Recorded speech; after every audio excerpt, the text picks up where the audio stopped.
ભરૂચ જિલ્લાના વરડિયા કહાનથી સિદ્ધપુર સુધી નવનિર્મિત માર્ગ લોકાર્પણના 3 મહિનામાં જ ગાબડા પડતા ભારે ભ્રષ્ટાચારની ગંધ આવી રહી છે, જે સ્થાનિકોમાં ભારે રોષ અને ચિંતાનો વિષય બન્યો છે. આ મામલે ભરૂચ જિલ્લા યુવા કોંગ્રેસના પ્રમુખ પદના ઉમેદવાર ઇમ્તિયાઝ પટેલે સક્રિયતા દાખવી કોન્ટ્રાક્ટર સામે કડક કાર્યવાહી કરવાની નાયબ કાર્યપાલક ઇજનેર ભરૂચને લેખિત રજૂઆત કરી છે. જો યોગ્ય પગલાં લેવામાં નહીં આવે તો રોડ રોકો આંદોલન કરવાની પણ ચીમકી ઉચ્ચારવામાં આવી છે.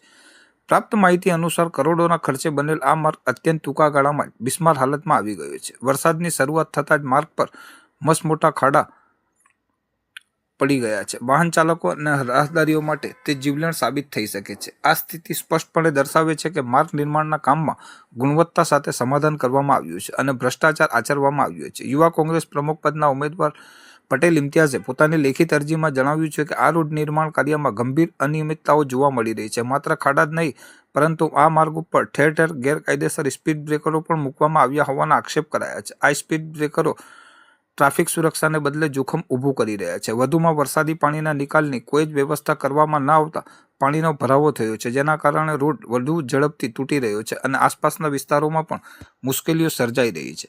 અહીં સૌથી ગંભીર બાબત એ છે કે માર્ગ પર આવેલું એક નાળું પણ બેસી ગયેલ પરિસ્થિતિમાં હોવાનું જાણવા મળ્યું છે, જે કોઈ પણ સમયે મોટી દુર્ઘટના નોતરી શકે છે. આ પ્રકારની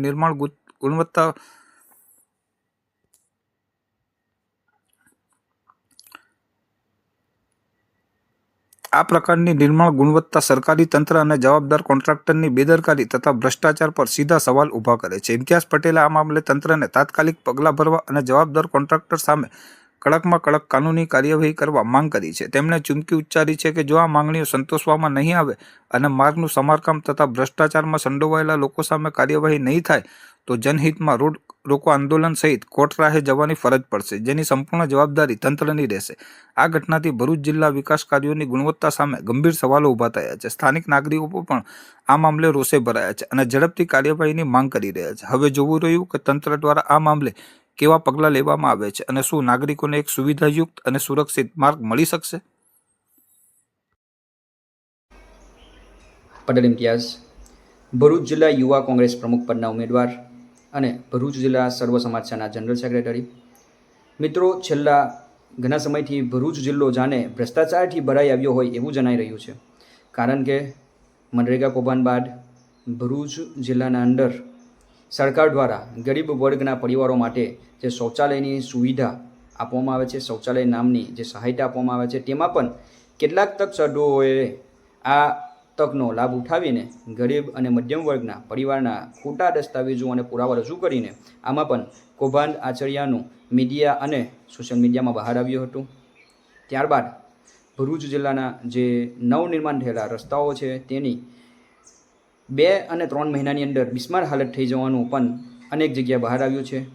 ભરૂચ જિલ્લાના ઊંટા વહીવટી પ્રશાસનને સજાગ કરવા માટેનું જે આપણે બીડું ઝડપ્યું છે, તેના ભાગરૂપે ભરૂચ જિલ્લાના કહાન અને વડેરિયા અને સિદ્ધપોન ગામ ઉપર નવનિર્માણ પામેલ જે રોડ છે એ રોડ ફક્ત 2 અને 3 મહિનાની અંદર બિસ્માર હાલતમાં થઈ આવતા ત્યાંના એક જાગૃત વ્યક્તિ દ્વારા સંપર્ક કરવામાં આવ્યો હતો અને તેમના દ્વારા સંપર્ક કર્યા બાદ જમીન લેવલની હકીકત મેળવતા અમને ખરેખર જણાવ્યું હતું કે વડેરિયાથી સિદ્ધપોનને જોડતા જે મુખ્ય માર્ગનું નવનિર્માણ કરવામાં આવ્યું છે તેમાં આ કોન્ટ્રાક્ટર દ્વારા ગેરકાયદેસર રીતે કાયદાને નેવે મૂકીને અનેક પ્રકારના કૌભાંડો આચરવામાં આવ્યા છે.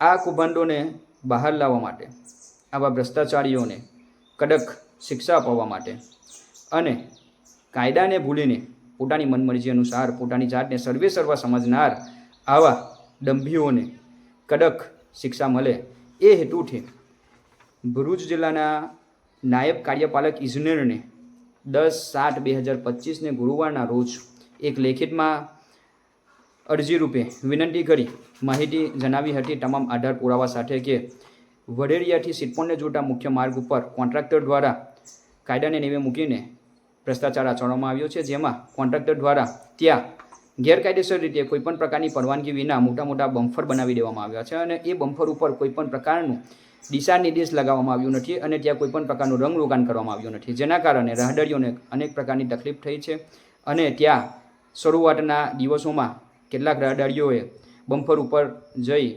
ફાસ્ટ જતા અવરોધરૂપ પણ થયું હતું. ત્યારબાદ રોડના બંને સાઈડ ઉપર વરસાદી પાણીના નિકાલ માટે કોઈપણ પ્રકારની વ્યવસ્થા કોન્ટ્રાક્ટર દ્વારા કરવામાં આવી નથી. કોન્ટ્રાક્ટર દ્વારા ગુણવત્તાભર્યો માલ અને ડામરનું લેયર જેટલા જાડાઈમાં રોડ ઉપર કરવામાં આવવું જોઈએ તે પ્રમાણમાં કરવામાં આવ્યું નથી, જેના કારણે 3 મહિના પછી આજે એ રોડ ઉપર ખાડાનું સામ્રાજ્ય દેખાઈ રહ્યું છે. મુખ્યત્વે રોડ ઉપર ભયજનક વળાંક હોવા છતાં રોડના કોન્ટ્રાક્ટર દ્વારા ત્યાં કોઈપણ પ્રકારના દિશા નિર્દેશ સૂચક લગાવવામાં આવ્યા નથી. કોન્ટ્રાક્ટર દ્વારા વરેડિયા, સિદ્ધપોન અને કહાન ગામના 3 સ્ટેન્ડ હોવા છતાં ત્યાં કહાન ગામ, સિદ્ધપોન અને વરેડિયા ગામના કોઈપણ પ્રકારના સ્ટેન્ડ લગાવવામાં આવ્યા નથી. મુખ્યત્વે કોન્ટ્રાક્ટર દ્વારા જ્યાં રોડ ઉપર 2 દાણાનું નિર્માણ કરવામાં આવ્યું છે ત્યાં એક નવનિર્માણ નારું હાલના દિવસોમાં બેસી ગયેલું છે અને એ હાલ નારામાંથી વરસાદી પાણીનો નિકાલ પણ અટકી ગયેલો છે. તો ભરૂચ જિલ્લાના ડીડીઓ સાહેબ, ભરૂચ જિલ્લા કલેક્ટર ગૌરવ મકવાના અને ભરૂચ માર્ગ અને મકાન વિભાગને મીડિયા અને સોશિયલ મીડિયાના માધ્યમથી વિનંતી કરી રહ્યો છું કે આ કોન્ટ્રાક્ટર સામે તત્કાલ ધોરણે એકદમ કડકમાં કડક ઉત્તમ ઉદાહરણરૂપ કાર્યવાહી કરવામાં આવે, જેથી આવનાર ભવિષ્યમાં કોઈપણ પ્રકારના કોન્ટ્રાક્ટર દ્વારા આ પ્રમાણેનું ભ્રષ્ટાચાર આચરવામાં ન આવે. અને આવનાર 10 દિવસના અંદર જો આ અમારા દ્વારા લેખિતમાં જે રજૂઆત કરવામાં આવી છે એ રજૂઆતને ધ્યાને લઈ ગંભીરતાપૂર્વક સંતોષકારક કાર્યવાહી કરવામાં નહીં આવે તો આવનાર દિવસોના અંદર જરૂરિયાત પડશે તો ભરૂચ જિલ્લાના સામાજિક આગેવાનો, ભરૂચ જિલ્લાની અંદર સામાજિક કાર્યો માટે કામ કરતી સામાજિક સંસ્થાઓ, ભરૂચ જિલ્લાના બુદ્ધિજીવી વર્ગ સાથે ભેગા મળીને એ રોડ ઉપર વાહન વ્યવહાર કરતા જે રોજિંદા વ્યક્તિઓ છે, અપડાઉન કરતા જે વિદ્યાર્થીઓ છે, તેમના ન્યાય માટે અને એમના હક માટે જરૂરિયાત પડશે તો રોડ રોકો આંદોલનની જરૂરિયાત પડશે તો એ માટે પણ અમે તૈયાર છે. ભૂખ હડતાલની જરૂરિયાત પડશે તો એ માટે પણ અમે તૈયાર છીએ. અને જો ધરણા પ્રદર્શન કરવાની જરૂરિયાત પડશે તો એ માટે પણ અમે કટિબદ્ધ છીએ. માટે આવનાર 10 દિવસના અંદર આ ભ્રષ્ટાચાર આચરનાર કોન્ટ્રાક્ટર સામે તત્કાલ ધોરણે ઉત્તમ ઉદાહરણરૂપ કાર્યવાહી કરીને ભરૂચ જિલ્લાની જે પ્રજાને પડતી હાલાકી છે અને ભરૂચ જિલ્લાની જે પ્રજા છે તેમને તેમના ન્યાય અને હક અપાવશો એવી આશા અપેક્ષા